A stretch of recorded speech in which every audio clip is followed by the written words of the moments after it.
Yani biz burada Gazze işgali deklare edildikten sonra nöbetimize başladık. 50 gündür stabil, istikrarlı bir şekilde buradayız. Elçiliği rahatsız ediyoruz. Burada halkla bütünleşiyoruz. Korna çaldırmaya çalışıyoruz. Tabii dün itibariyle bu gece Hamas kabul etti. Kabul etti etmesini ama imzalanana kadar buradayız. Devam edeceğiz. Tabii bu anlaşmanın da mahiyetine bakmak lazım. Aslında biz bunu bir teslim tutanağı olarak tanımlıyoruz.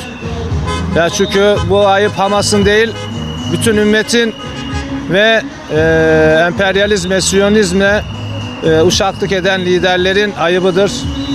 Onları, Hamas'ı bu ateşkes anlaşmasını imzalamaya zorladılar. Allah sonlarını hayır etsin. Hepimizin sonunu hayır etsin diyoruz. Nöbetimize devam ediyoruz.